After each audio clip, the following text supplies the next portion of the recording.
kembali di 1 jam lebih dekat bersama Kiai Haji Zainuddin MZ.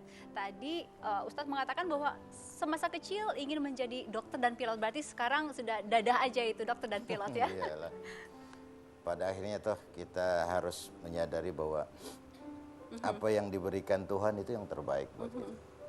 Nggak kangen atau menyesal kenapa cita-cita saya yang dulu nggak dapat gitu? Enggak, sama sekali tidak.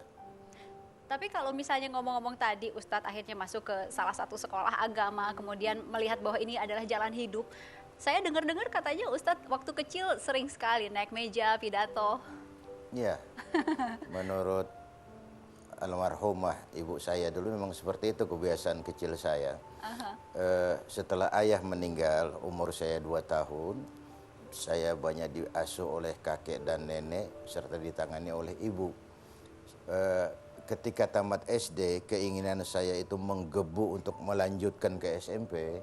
Nah, pihak kakek, nenek, dan ibu ini mengarahkan saya untuk masuk sekolah agama. Sehingga kesanalah akhirnya saya, dan ternyata memang di sanalah saya lalu menemukan jati diri yang harus saya punyai dalam mengarungi kehidupan Nah, ini. ketika kecil naik meja, pidato, apa yang dirasakan waktu itu? Seakan-akan pura-pura jadi presiden atau memang pura-pura sebagai ustadz berdakwah? Nggak ada, itu cuma insting aja. Ya, insting aja. Jadi bukan gagah-gagahan apa umur 2 tahun itu. Ya, bicara juga belum jelas. Cuma barangkali orang tua tuh melihat ini semacam bakat dasar yang saya miliki pada waktu itu, sehingga mereka mengarahkan saya untuk masuk sekolah agama. Ya, dan saya ingin memperlihatkan cuplikan-cuplikan ya mengenai Kiai Haji Zainuddin MZ sehari-hari berikut ini.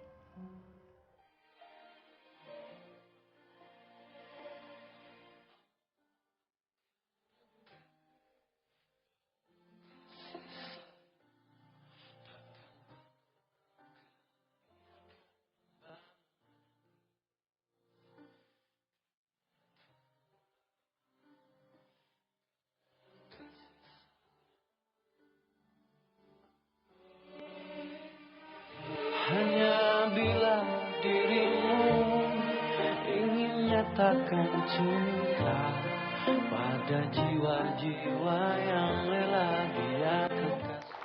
Itu kurang lebih keseharian Pak Kiai Haji Zainuddin MZ. Untuk mengetahui lebih jelasnya, saya akan boyong keluarganya ke sini. Silahkan Ibu, Mas Fikri, Assalamualaikum. Silahkan. Assalamualaikum Ibu. Waalaikumsalam. Silakan Mas Fikri. Memang sehari-hari Ustadz lebih banyak di perpustakaan kecilnya itu Ibu, atau lebih banyak ngapain kalau di rumah? Ya, lebih banyak ke di perpustakaan, lebih banyak Itu ke baca. dari jam berapa sampai jam berapa? Itu biasanya ba'da asar dengan ba'da subuh. Ba'da asar, ba'da subuh, selama berapa jam ada di dalam sana? Enggak tentu ya Mbak, Paling lama 1 jam, 1 jam. kadang lebih ya. Kalau diganggu nggak apa-apa? Enggak apa-apa, soalnya di rumah ada cucu. Oh, kalau diganggu oleh cucu oke-oke Jinak aja. kok. Kalau tidak jinak nih, kalau diganggu bisa seperti apa nih Pak Ustadz? Dia jinak terus. Pakai mikrofon Ibu. Alhamdulillah. Jinak terus ya. Nah, Terus. jadi menjinakkan yang satu ini nggak susah ya, dan artinya memang tidak ada sesuatu yang membuat beliau marah, atau Ibu ada harus hati-hati ketika supaya beliau tidak marah. Ya kita juga ya berhati-hati supaya beliau tidak marah. Dan memang ya kalau mau dicari marahnya itu susah sekali. Susah. Atau pernah beliau marah ketika misalnya apa gitu, Bu? Tidak pernah. Tidak pernah. Tidak pernah. Wow, hebat banget. Mas Fikri, Anda melihat ayah ini gimana Mas Fikri sehari-harinya? Anda memandangnya sebagai ayah yang seperti apa? Ya, beliau pertama ayah, ya idola lah buat kami nih anak-anak beliau. Selain beliau seorang ayah, juga seorang guru, seorang teman yang bisa diajak diskusi, dan beliau tidak pernah mengharuskan anaknya itu harus ke A, ke B, ke C, nggak pernah. Tetapi sebelum menjatuhkan pilihan, beliau selalu mengarahkan. Nah kemudian penentuannya ya terserah anak. Gitu. Sebentar, dipotong dulu sampai di situ. Kalau Anda merem mungkin ya mendengarkan suara Mas Fikri barusan, ini seperti Pak Zainuddin yang bicara ya, suaranya mirip bener. Tapi pernah ada yang mengatakan bahwa suara Anda berdua mirip ya? Beliau yang jawab, jangan saya. Ingin bercita-cita menjadi dai juga? Iya, Seperti karena beliau idola buat kami secara kasab, secara ikhtiar, secara usaha. Saya sudah menapak tilasi, tapi lagi-lagi ya nanti terserah karena nasib itu Allah yang nentuin. Tetapi proses ke sana memang sudah saya jalankan. Lagi-lagi memang tergantung faktor nasib. Nah ini Ibu nih, Bu, zaman dulu itu kenalannya di mana, Bu?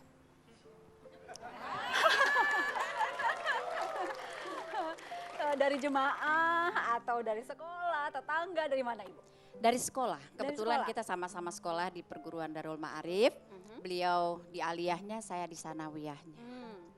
Ya Nah, disitulah kami ketemu sampai boleh ada sekarang. bunga-bunga di situ ya. Siapa duluan yang naksir? Sama-sama kali ya, Bu. Oh barengan. Ini, waktu itu saya terpilih jadi ketua pelajar. Ibu jadi ketua seksi kesenian. Jadi sering rapat. Nah itu yang bikin kami jadi agak rapat gitu.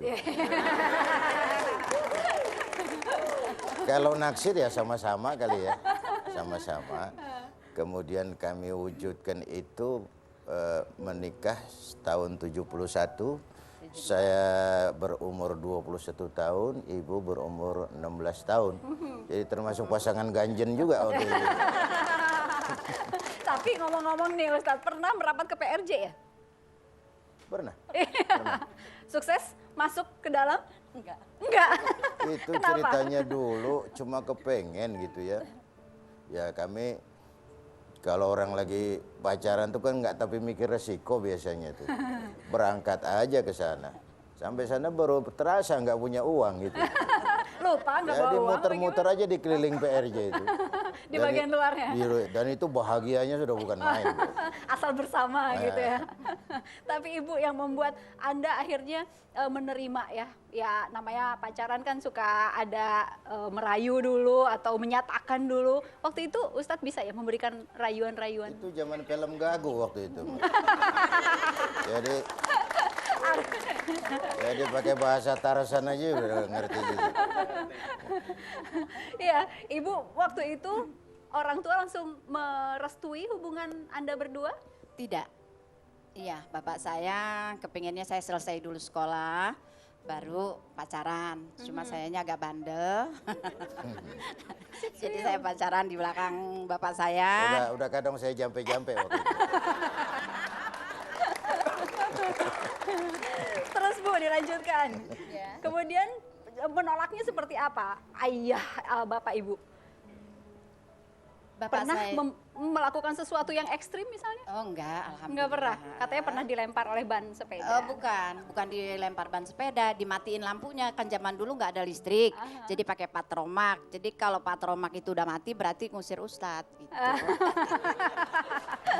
Kami akan melanjutkan ngobrol-ngobrol dengan Kiai Haji Zainuddin MZ sesaat lagi setelah jeda berikut.